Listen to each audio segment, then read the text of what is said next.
aspektin ekonomik, fatmirësisht, bëj në aspektin fizik, fatmirësisht, bëj në aspektin shëndetësor, por jo në aspektin mendor, sepse siç thash, është një specifik që nuk jep zë, është i brendshëm dhe nuk shihet. Por vërtetohet tutje se çfarë vështirësish kanë sjellë ndaj, është edhe apeli im që institucionet përpas punës së mirë që po tentojnë të bëjnë në të gjitha faktorët e tjerë, të japin rëndësinë e nevojshme dhe trajtimit të shëndetit mendor pas përfundimit të ngjarjeve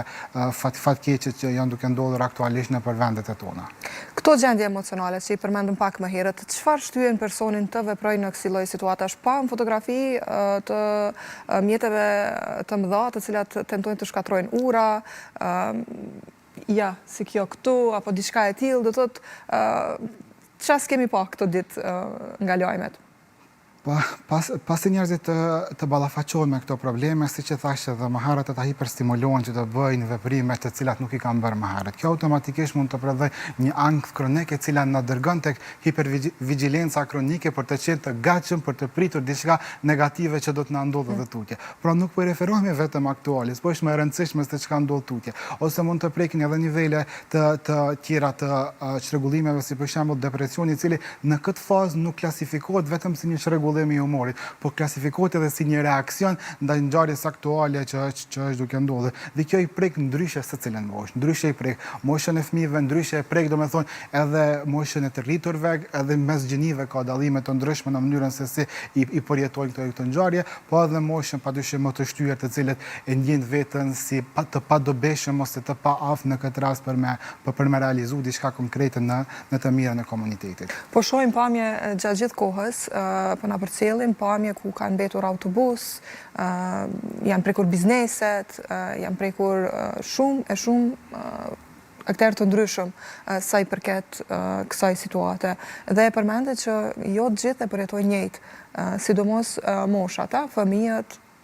ata që janë ndoshta edhe fizikisht apo jo shumë mirë me shëndet, siç janë ndoshta edhe më të moshuarit kështu me radhë. Si ndikojnë specifikisht te secila moshë? Tek fëmijët është e rëndësishme të dihet, sidomos në moshat e familjes së hershme, moshën 3, 4, janë duke krijuar lidhjet emocionale, domethënë lidhjet emocionale me familjarët, lidhjet e socializimit me shokët dhe shoqet në këmbë, dhe kjo automatikisht ndikon në zbehjen apo zhdukjen e asoj rrugë emocionale të lidhjes që ata e kanë nisur më herët. Po çka është më e rëndësishme? Këta fëmijë do të rritën dhe këto përvoja të papërpunuara do t'i shoqërojnë ata gjatë gjithë kohës. Si për shembull që mund të kemi edhe një përvojë aktuale me fatkeqësitë natyrore apo fizike apo luftrave që na kanë ndodhur para rreth 20 apo 25 viteve, është shumë e rëndësishme që të trajtohen direkt prej kësaj faze.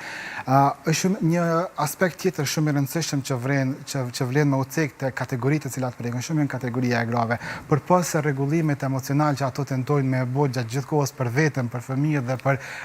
personat të cilët po dalin dhe po ballafaqohen me